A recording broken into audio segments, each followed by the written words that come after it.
everyone, and welcome to today's webinar. My name is Tash and I work as part of the training team here at Xplor Education. And today I will be taking you through Xploring Vacation Care 2024. Before we start on any content, I would first like to show my respect and acknowledge the Quandamooka people as the traditional custodians of the lands, winds and waters from where I gathered today.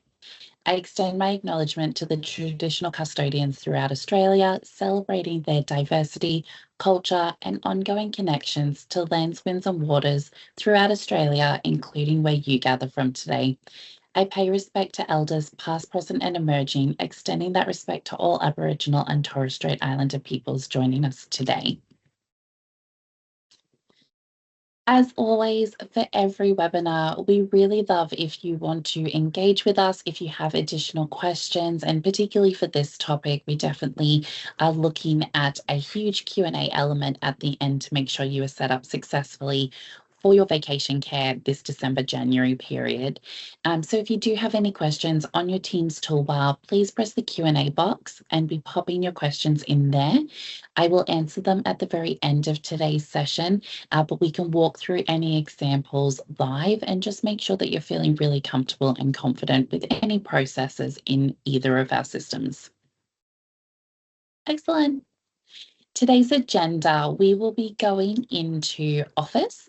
We're going to talk about your room closures as a feature and how to utilise that over this closure period and vacation care period. We're going to be talking about how to best set up your master role ahead of vacation care, how to communicate with your families from an admin perspective, so looking at Comm Centre.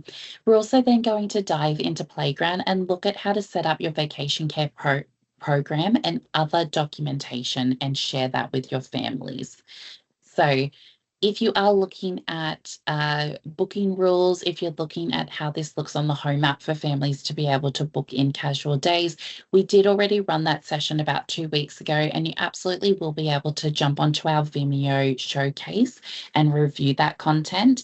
Today, we're just wanting to extend on that a little bit more and talk about the topics I've highlighted here. So without further ado, let's jump into our Office system. And first thing that we want to take a look at is room closures.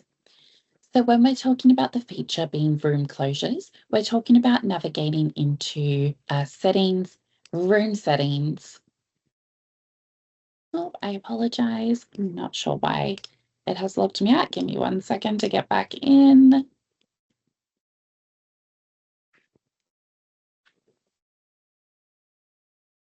Okay, so again, settings, room settings, and then up the top, by default, you're logged into room list. For this feature, we're going across to closures list. In your closures list, you will see an itemized list of any closures that you've had expired, active, or upcoming. So anything you've placed in the system. Now, room closures can also be utilized at a provider level or just at a service level at your discretion. If you are utilizing these for a full provider, just make sure in the drop down you've selected all services in order to action this. Otherwise, if we're signed into a particular center, then we're putting closures in for that service. To add a new closure in, we're just going to press on Add down the bottom right, pop your closure name, pop the category in. Now you create your categories, so you will already have a menu item to choose from in here, or you could create a new category in the system. If you were closing over a set period of time, you might call it service closure. If you were just closing for the public holidays and you were just wanting to put those days in as room closure days, then you might just be selecting public holidays in the system. What your closure name is at your discretion. So it might be Christmas Day closure, Boxing Day closure, New Year's Day closure. So you might actually align it with the national naming convention, or you could name it December, January 2024 service closure if you're closing for an extended period of time. So really up to you. Once you've imported both of those categories, you want to put in your closure date or date range. So if it's for an individual day, then you're just going to select that particular day in the system. If it's for a date range, then you're going to put your start date and end date, and you want all days that should be included encompassing that date range that you select. Once you've inputted those into the system, you'll hit on create. Now, I'm not going to create those because you can see in the background here that I already have some in the system. But for you, you'll create it and it stamps into your system. Where you'll need to go from here, now that we've created the closure itself, is we need to add the rooms or the services that will be applicable to this closure. So by pressing on the closure here, in the scroll down, we'll be able to add, and then you can also edit this, so you'll be able to remove any rooms right up until this closure starts. So pressing on add, again, depending on how you're logged in, you'll be able to segment your view via room type. The room type aligns with your room settings. So when you set up a room, we ask you what the room type is, and here are your options. It's not your naming convention of any room, it's the room type that you've selected. So you can segment or filter based on room type. You can also segment or filter based on room status. And then you can also segment and view based on checked or unchecked. So if we have added a series of rooms already to this room closure and we're wanting to add more, you can actually just filter your view to the unchecked items. So it removes all of the rooms that you've already added, and we're just looking at the ones we haven't added. So then we can determine which ones need to be included. Once you've put your filtering options in the top here, you'll be able to go through and select all that are applicable that you want to add in here. Once ready, you're going to press on Save Selected, and that's going to save those rooms in the system. So you're going to see them listed. You're going to see the service name, the room name, and then the room type.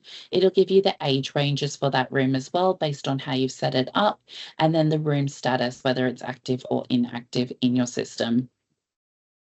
Once completed, that is affixed to your screen, so you can just close out of here. The only reason that you will need to select update is pre this closure running, you can come in and update your closure name, your category type, or the date range. So if you've got the date range wrong, you can come in here and update that. Once you've updated, it will look like so. So sorry. You can either clear the changes or you can press update, and that will affix those changes into your system. So when you go out, all of those new changes will be listed to that closure. Now, for anything that is upcoming, it will say upcoming under the closure status, and it will have a purple background, so really easy to distinguish.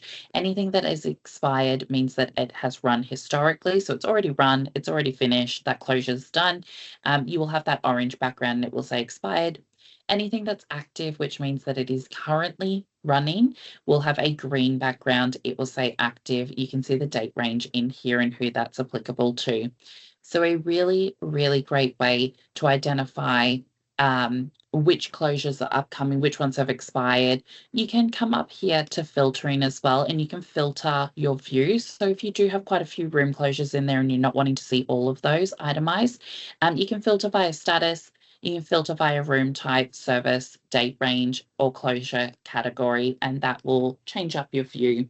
So you're just viewing what's applicable to you in that moment.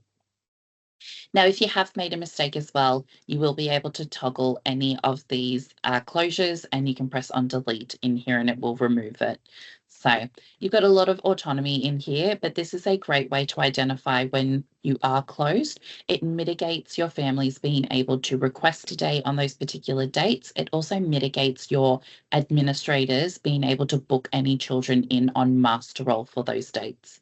So in master roll, for example, on the 25th of December, any children who currently have a booking will remain in the system, but any future children, now that I've created that room closure, will not be able to be booked in either by administrators using Master Roll or by families using the Home app. So it's a great way to make sure that your roles essentially are closed when you're closed. Easy. So that is our room closures. This is really important to be tracking when your rooms are closed, when you're not opened. It gives a clear indicator to your families on the home app as well that the room's closed, the service isn't operating on that day. Now let's move into master role. So when we're talking about vacation care, we're talking about children booking in over the holiday period that would be outside of their regular reoccurring bookings, which would be before and after school care during term time. If you do want to utilize room closures to actually close your vacation care room during term time and your before and after school care rooms during vacation care time, you absolutely can. What that will mean intuitively in your master role system when you're creating reoccurring bookings for children, if they are trying to book before and after school care for the full year, but you have before and after school care closed over your holiday periods, no bookings will be placed on master role over those holiday periods for the children. So it's a really great way to keep on top of your master role. But if you don't want to be doing that, you can quite easily come in and delete your before and after school care bookings from vacation care period. Coming into master role here, selecting the week vacation care starts. So from here, we're going to select all children, come up to delete. Now we want to put our deletion date range. The reason why we've navigated to that date range on master role is we want to include all children. So if a child doesn't become active until December 9th, they're not going to be on master role until December 9th. So if we don't select that week, we're going to miss that child and potentially miss deleting their bookings. But in here, we're going to put our date range. So from Monday the 9th, and I'm deleting right through until January 19th because that will be my vacation care period. And I also want to include Monday through Friday. So all inclusive, I'm deleting all of those sessions. Once ready, I'll hit on preview, bulk select all sessions. The screen gives you all of the sessions itemized in here, just in case there's one that you do want to be keeping. If you selected the wrong date range or there is a particular child that does as a one-off need to keep that session, but everyone else needs to delete it, you've got the ability to deselect in this screen. Otherwise, selecting all in bulk, delete bookings, and that is going to delete all of the bookings in the system from that date range. So we can see now our master role is blank. Now, this is a great way if you have your families requesting bookings through the home app, or if you have your instant casual or reoccurring bookings toggled on in the home app, they'll be able to go through and make those bookings now. They won't see any conflicts because you've removed all those other sessions. So they have a blank canvas. They can go in and select the dates that they would like their child to be booked in for. Again, if you have used room closures, it restricts them from being able to book on days that the service is closed. So for example, if you're closed Wednesday the 25th, Thursday the 26th being the public holidays, January 1st, you'll put them in as a closure. Families won't be able to make those bookings. So really easy to get your roles ready and families be able to book in what's relevant to them and take autonomy over the bookings that they require for vacation care, if that's your process. Excellent. As always, everything that you do in master role does feed into the audit log. So coming into your settings in here, under audit log, our most recent action item is here. It's red, which means it's a deleted status. If I press on the three dots here, it gives me all of those sessions that I deleted, the date and time stamp, and the child that it relates to. It also lets me know who actioned that. So it was myself. I deleted 162 bookings on the 28th of November at 12:13 p.m. Australian Eastern Standard Time, Daylight Savings Time, sorry. So a really great way to get your master role ready for families. How are you communicating with your families around service closures, around your holiday or vacation care program? Are you letting families know that days are ready for them to book in for vacation care? How does that all go through? Essentially, you might be doing that through Comm Center. By pressing on Comm Center in the system, new, and then post, within this screen, you can actually title this December, Jan, Vacation Care 2024. You can add all of your families in here. Again, in your Comm Centre, you're able to filter via parent type. You can also filter via children. So completely up to you how you're filtering. You might want to just include everyone in this communication, add selected, and then in the body here, this is where you're going to input what it is that you want to share. So you might be letting the family know that you have a closure on the Wednesday and Thursday, the 25th and 26th of December, and also Wednesday, the 1st of January, you'll be closed as well. You might be letting families know that your vacation care program is ready. So you might actually attach your vacation care program in here and then give them instructions on how to make bookings for days that they would like. Anything that you would like to share with them, fill it out in here. You can add a cover photo. You can send this to their email also. You can leave commenting public. They do receive this in their home app. So if you leave it as public, it's like a news feed. So families can come through like a social media post and they can comment in there. So might be giving you praise on the amazing program that you've created. If it's things like just alerting them to public holiday closures, you might just disable it. If they've got any questions, they might just come directly to you. Alternately, if you send this to email as well and they review this through email, they can actually reply to the email and that will come back to your service email that's listed under your service settings. So they can instantly reply to you as well. Once ready, you'll publish this out to families. That will go out to them. They can review the information. You'll have a read log on here. So anyone who has opened this up on the home app, you'll be able to come in here. You'll be able to see who opened it up with the date and time stamp on there. So really great way to see who's engaging with what you're sharing out as well. Because this is done through Comm Centre, it goes through to their home app. So again, that's that one true source of knowledge for them, being home app, because that's where they're going to see their bookings. That's where they're going in to see their finance. They're seeing communications from you. If you're integrated with Playground, they're also going in there to see all of that learning documentation that you're sharing out around their child. So a really, really great way to be sharing insights with your families this vacation care period and making sure that you're overly communicative with them, but also setting your team up for success by having room closures, by opening up their master role so that families can book in and have accuracy around their current existing bookings. The final item that you might want to consider in your office platform before we jump over into Playground is payments. If you are integrated with XPay, so you have regular scheduled payments, if you are closing for any duration of time over vacation care and you won't be looking at the payments, you can pause these, particularly in that 2-week realm where you've got quite a few public holidays. You can pause for an individual family or you can pause for the centre. Settings, service settings, and then you've got your payment integrations. If you come to the bottom here, it's under pause payments. This will pause for the whole service. So you might just want to pause for 1 week. Alternately, you might want payments to go through.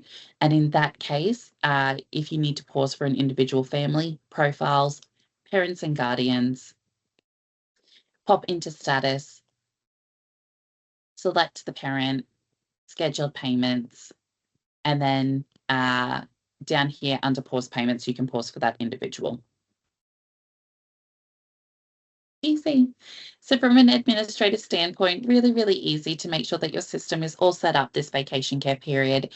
Again, if you're looking for a bit more detail on bookings from a family perspective or setting up your booking rules at all to enable families to instantly book sessions, we ran that session about 2 weeks ago. So definitely jump over and take a look at that one through our Vimeo showcase.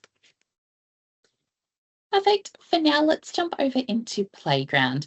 So when we're talking about Playground and your educators and being able to communicate with families around what's going on this vacation care period, you might use tables to display your program, your menu, and share that with your families. What will this look like? You'll press on New Table and you might already have a layout design in there. So going into the layout, you'll be able to select and then input the relevant information. I have created one already, so I'll press on that. So this is what my table looks like. What I've done is I've given it a title, so Vacation Care Program and Menu. This is for our December school holidays, and I've popped in our logo. I've tagged all of my children in there as well. So coming across to children, you can tag them in the system in bulk, or individuals, click, drag and drop them. How I've set up this program is I've listed the days. So I've got Monday through Friday, and I'm running this as a weekly program, but you could create this to look however you'd like. It could be a monthly program. It's up to you. I just wanted to add a lot of detail in here, so weekly worked for me. I've put the date range in there. So what's the date? What's the activity title? I've given the details on that activity as well. So here's a scope of what we expect to be doing based on the activity that we have for this.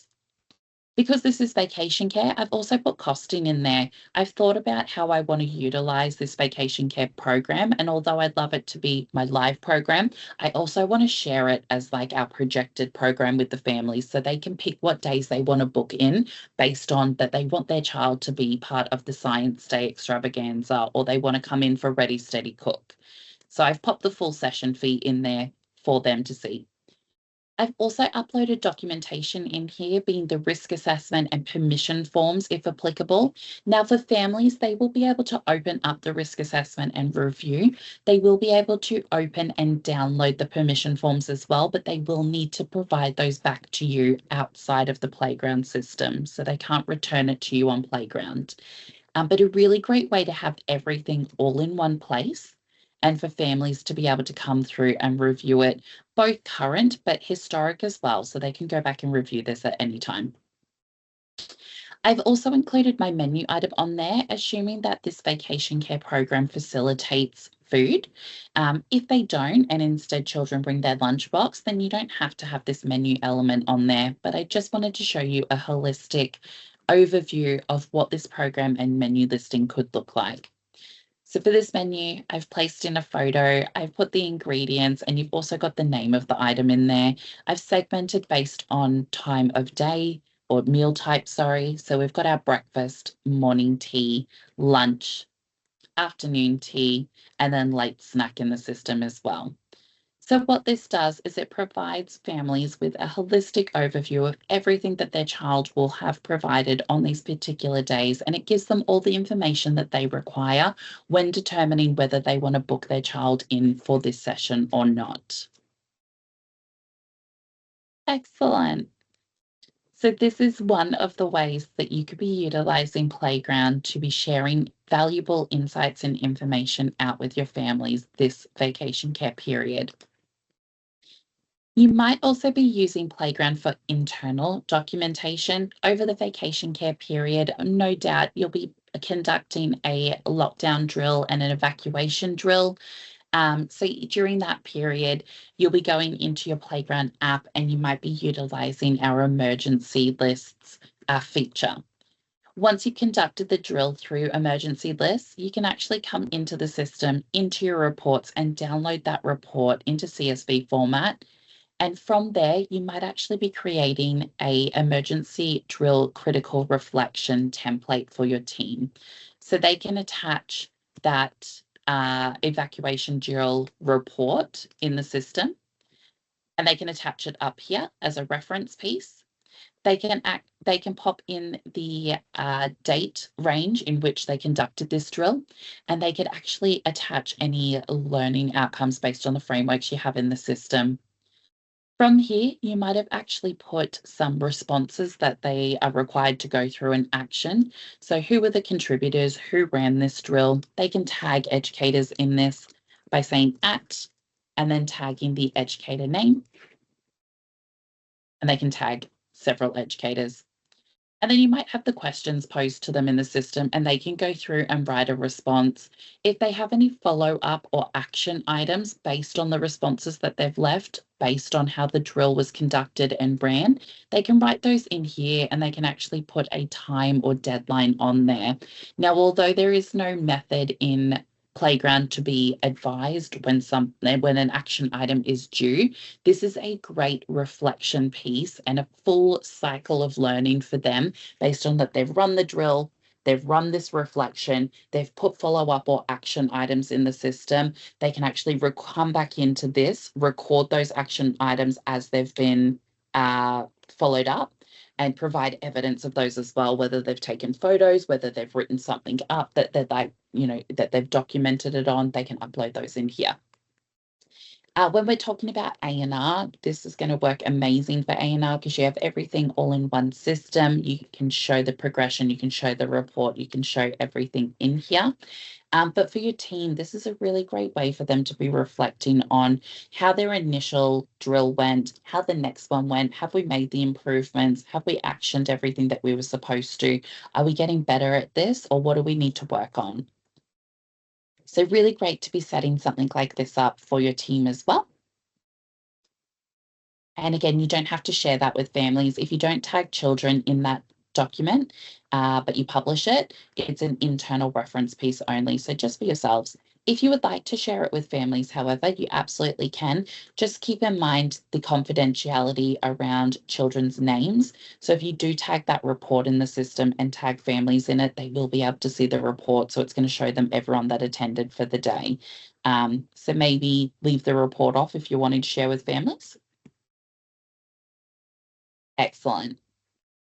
Other things that you might want to be looking at in terms of documentation pieces for vacation care is an indoor and outdoor learning environment safety checklist. Now, you could create these in your system and you might already have them in your system that you're utilizing during term time, but there might be particular things that are really relevant just to vacation care, particularly because children are in your care during the middle of the day. It's quite hot, so you might want to be adding things like temperature checks into your registry list. And that's why you might call it vacation care register. So you can use tables to create something similar to this as well. Your list can be for a week. How this would be actioned with the team is they could use this to tick off what they've completed. If there's any action items, they can put them in here, whether they're immediate or whether they need follow-up. You can also have your educators sign down the bottom digitally. So if I was the Monday educator, I could go through, tag myself as the person who has completed this. I would be able to publish this for my team. My Tuesday team can come through, my Wednesday team can come through and do the same. But in the comments here, completed Monday list, post. And now I've got my username and I've got a time and date stamp on there as well. So although I've tagged myself in here, anyone can tag anyone. But because I've written in here, I'm actually logged in under my user credentials. So I've authorized that, yes, I have done this Monday checklist. So a really great way to digitize these and customize based on what's required for vacation care, because it is really different from before and after school care programs. Excellent. So we've gone through your vacation care program and menu. We've gone through your safety checklist. We've talked about when you're running or conducting any of your emergency drills, how you might critically reflect. If you have all of these set up in your system already as a template, it makes it very, very easy for your team to come through and just open the template, answer the questions based on what they need to be checking, what they need to be reflecting on, and then digitally sign it and close it rather than having to create anything from scratch. So they would be a few things to consider when you're looking at documenting for vacation care. You do also have your posts and documents that your educators might want to be utilizing. Documents might be like your daily learning write-ups. So you might be coming in here and writing your daily learning journal or whatever you call it. Your team will come through and they'll be able to create it. Again, if you've created a template in the system, it makes it really easy for them to come through, select from the template you've created for them. Let me just find let's do this one. And then they can just answer the questions that you've posed in there. If you put some spacing for them to answer things, they can go through and answer. If they want to add photos or videos or any kind of media content, that's all over here. They can do that as well. So again, success, metric in Playground is making sure that you've got some templates ready to go and no one's having to create anything from scratch. Your posts could be used for learning documentation as well, or your team might actually use posts as more of like a news feed and you're sharing things out to families in a really ad hoc manner. Posts could be used to share out to families. Don't forget, we have our excursion tomorrow. You need closed-in shoes. Here's the risk assessment. If you want to review it, be dropped off by 8:30 for a 9 a.m. departure, or whatever it is that they might want to be sharing on there. They could also just be uploading, if they're at an excursion, through post, just some photos. So it might be like a nice photo gallery to be updating your families on what's going on while they're in the excursion. So coming in here, popping in a title, through attachments, they can add the photos or take live photos. They just need to tag a room and then they can send that out to their families as well. So a great way for your team to be overly communicative with families during this vacation care period, but again, completely at your discretion how you're using the feature, being posts or documents, tables, Canvas. Easy. The final thing that we'll take a look at before I'll switch over to any questions that you might have is your Playground app. Now, your team might be quite familiar with this, but again, they might only be utilizing this for before school care and after school care. It's really different when it's vacation care and you have the children for the full day. Um, they will see their active rooms. So for vacation care, it'll have a green background, and before and after school care will be closed, so they'll have grey backgrounds. They'll be able to go into their vacation care room and see a full list of any children they're expecting for today. So in here, it will have a segmented view being children who are booked in, so that's who we're expecting for the day, children who are signed in, and children who are signed out, meaning that they've been picked up or collected for the day. They'll be able to go through and tag health events in here. So if they do need to tag any toileting or sleep, they can do that. Otherwise, the big ones for vacation care are tagging that children have sunscreen applied. And they might also want to be tagging nutrition if you supply a menu and you're feeding the children. If they bring their own lunch boxes, you might not actually be utilizing this feature. Some other things that you might be using in here are your incident records. If you are or have adopted those at your service, they'll be conducting those as well. It's not a new feature. You're probably utilizing those for before and after school care, but really key to highlight that they can utilize those in this system as well. Some things that might be really important for educators to note, they can press on any health event or any child's photo and come into their timeline, but they can particularly come across to the health tab. And if you are integrated with Office, then in your Office system, you can actually put some special consideration notes in the system for educators to review. So it might be little things like reminders on medication, because the child usually only attends before and after school care. They might be having medication at school, something like Ritalin or something like ongoing Zyrtec or anything like that. So it might be really key to highlight those in here. You might also want to be in Office updating the medical listings for children to also highlight that they have regular medication that needs to be provided to them.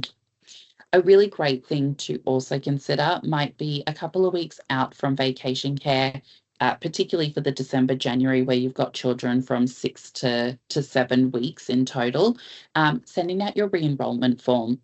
Just making sure that families are completing that enrolment form with the most accurate and up-to-date information, because things might have changed or they might not be telling you things, particularly because they don't relate to before and after school care, but they do relate if you're having the child for the whole day. So some other things to also consider: sending out the re-enrollment form. That will intuitively update your Office platform and update your Playground platform, so your educators are able to see an updated list of allergies or reoccurring medications or medical considerations for children. Easy. Another key thing to be pointing out is they always have access to the contacts tab. So parents, guardians, and emergency contacts will all be listed in here. It is really important to be encouraging educators to always be coming back into this field and referencing the information to make sure that nothing has changed. The reason for that is your parents, your primary carers, have the ability to update and change the permissions for emergency contacts through their home app. The only authorization they don't have is they can't change the collection authorization. So if they want to add an emergency contact as a collector, if they already are in the system and weren't initially toggled on with that authorization, they need to phone through to yourselves at the service in order to get that added to the account.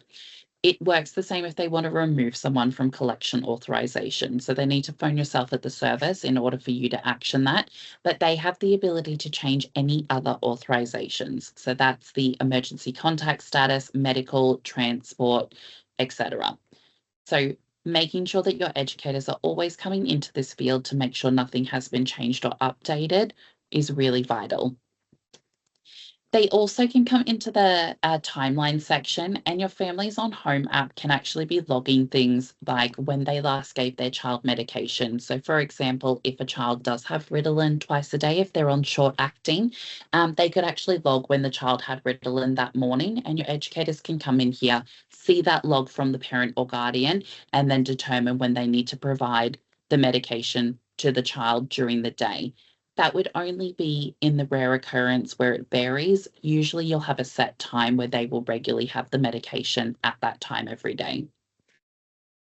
So a great way to be overly communicative and collaborative with your families as well. If they're utilizing the home app to log things and you're using the playground app to log things, then it means that everyone's on the same page. They're getting the same information and you all have access to it.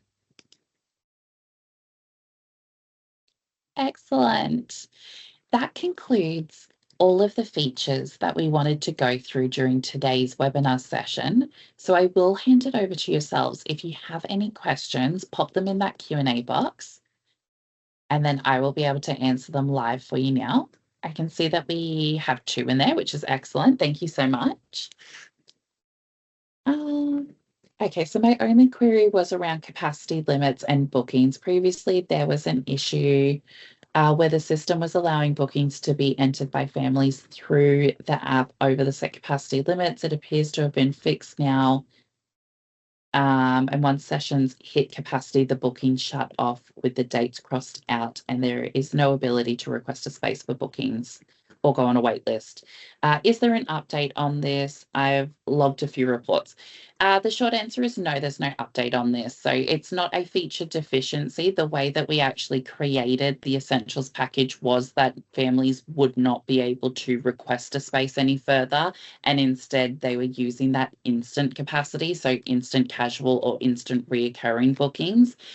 In terms of if that will be a feature that the product team will look to create, I don't have an answer to that.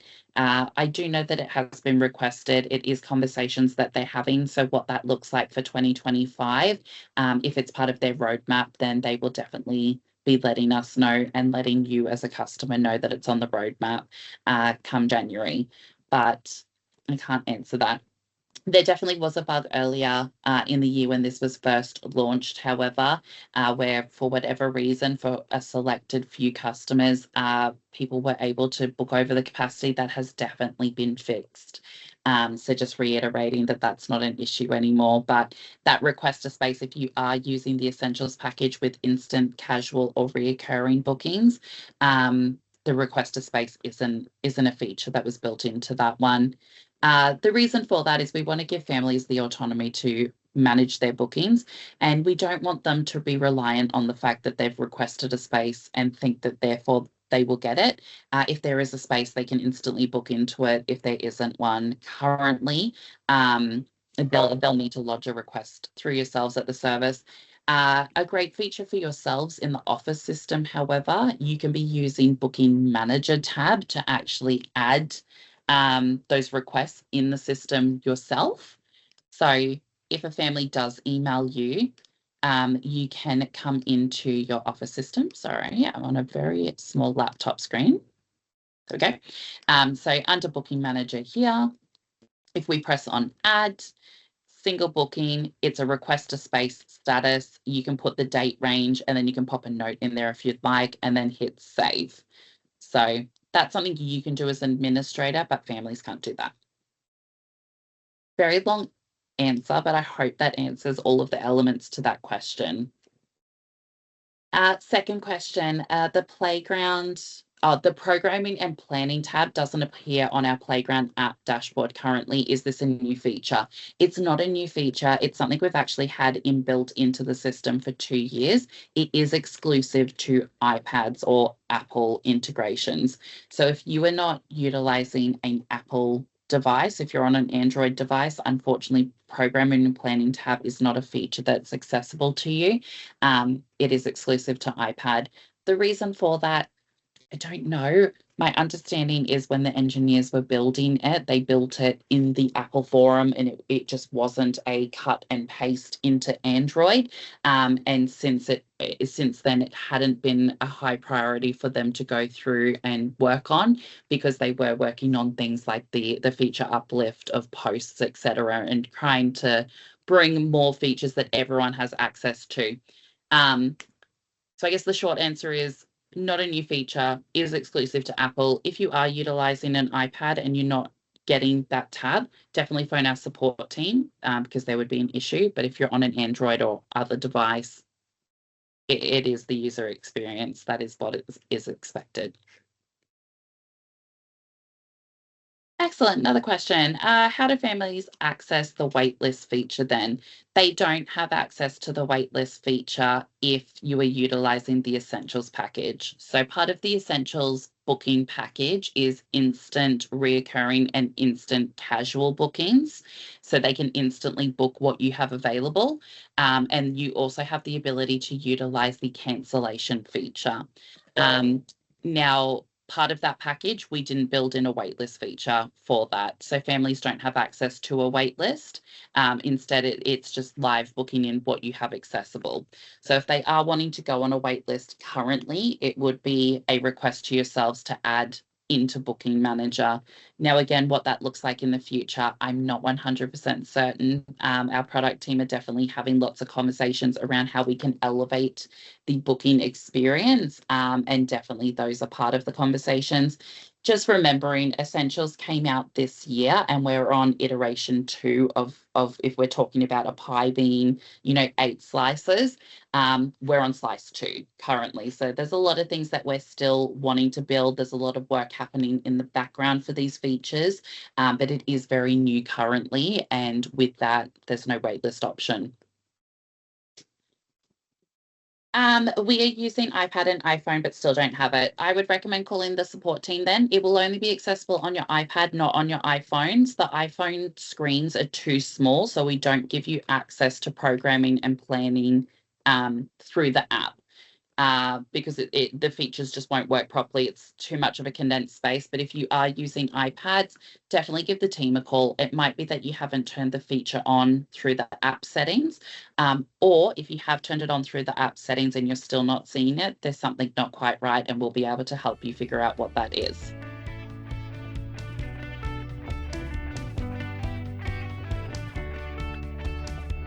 Easy.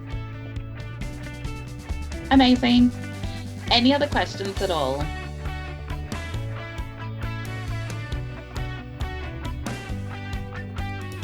No. Excellent. Well, as always, we really love engaging with you. If you do have any questions that do pop up, please feel free to phone our incredible support team. They are amazing. They are there to help. They are available 8 a.m. until 6 p.m. Australian Eastern Daylight Savings Time currently, Monday to Friday, excluding public holidays. And when we're talking about public holidays, because our support team is based in Melbourne, they would be the Victoria public holidays. Outside of that, if you would like to rewatch or share this recording with anyone, we will have it live in our Vimeo showcase folder by close of business today. Worst case scenario, early tomorrow. You do also have historic access to every webinar that we've ever run in that folder as well. So if there's anything that you'd like to go back and review, or if there are other topics that we didn't cover today but probably covered in another webinar, feel free to go back and review that content as well. Excellent. thank you all so much for your time today. I really do appreciate it, and I look forward to seeing you at our next webinar. Thanks. Bye.